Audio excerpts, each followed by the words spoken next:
सिलीगुड़ी में कुत्ते के साथ दुष्कर्म का वीडियो सीसीटीवी में कैद। आरोपी व्यक्ति के खिलाफ सिलीगुड़ी थाने में शिकायत दर्ज।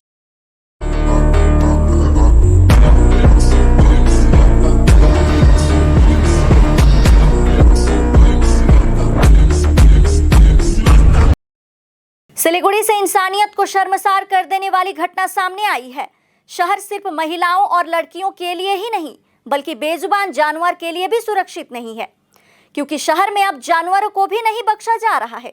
जी हां, यहां व्यक्ति अपनी हवस मिटाने के लिए आवारा कुत्ते को अपना शिकार बना डाला। बताया गया है कि बीती रात को सिलीगुड़ी के कोट मोड़ पर एक मादा कुत्ता सड़क किनारे बैठा हुआ था।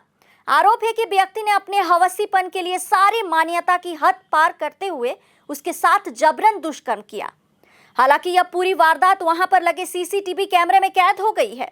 कुत्ते के साथ हुई दुष्कर्म की घटना के सीसीटीवी फुटेज के आधार पर सिलीगुड़ी की पशु प्रेमी एनिमल हेल्पलाइन नामक संस्था की तरफ से प्रिया रुद्र ने इस दरिंदगी भरी घटना को लेकर आज सिलीगुड़ी थाने में आरोपी व्यक्ति के खिलाफ एक लिखित शिकायत दर्ज करवाई है। शिकायत के आधार पर सिलीगुड़ी थाने की पुलिस ने घटना की जांच शुरू कर दी है। इस संबंध में एनिमल हेल्पलाइन संस्था की सदस्य प्रिया रुद्र ने कहा कि यह काफी शर्मनाक घटना है। यह घटना देखकर वो हैरान रह गई।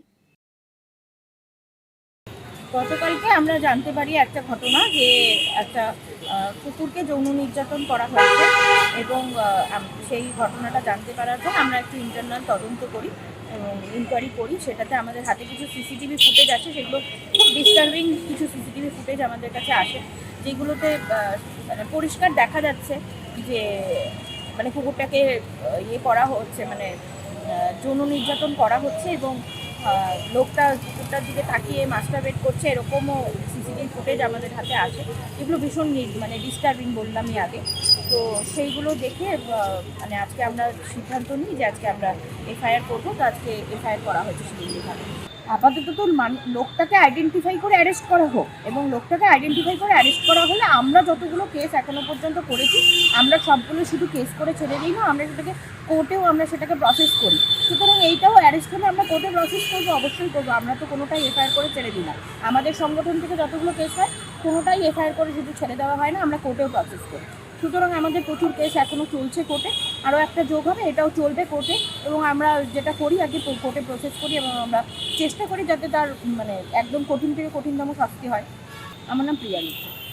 যে কোনো জিনিসেরই না মানসিকতা, যারা ক্রিমিনাল হয় না তাদের কোনো জাত হয় না, জেন্ডার হয় না, তারা ক্রিমিনালই হয়।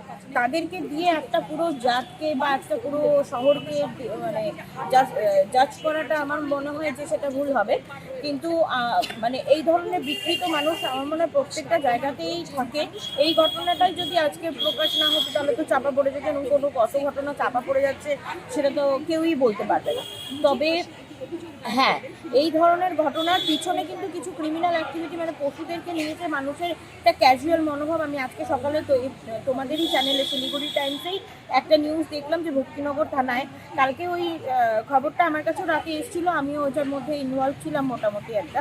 কিন্তু ওই মানে ওদেরকে যে অ্যারেস্ট করা হয়েছে এবং তার যে রিলেটিভসদের যে কথাগুলো শুনলাম আমি, মানে ওরা এত ক্যাজুয়াল, ওরা নিজেরাই তোমাদের ক্যামেরার সামনে স্বীকার করছে যে আমি হলে আমিও মারতাম, ও থাকলে ও মারতো, আমার বন্ধু মেরে দিয়েছে, এরকম করেছে তো মারবে না।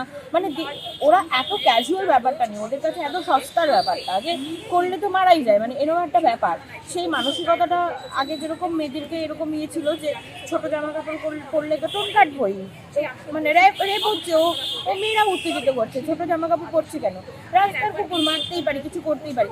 এই যে ক্যাজুয়াল ব্যাপারটা, মানে একটা প্রাণ, একটা লাইফ, একটা তাকে যে রেসপেক্ট না করা, সে একটা মেয়ে হোক, একটা কুকুরই হোক, তাকে যে কোনো একটা জীবিত প্রাণকে রেসপেক্ট না করা, মানে নমিনাল যে একটা রেসপেক্ট থাকে, একটা জীবিত প্রাণের যে একটা নমিনাল রেসপেক্ট থাকে, সেইটা না দিতে শেখাটা, এই যে মানুষের শিক্ষা, কুশিক্ষা, এই কুশিক্ষাই কিন্তু দায়ী এই সব কিছুর পিছনে।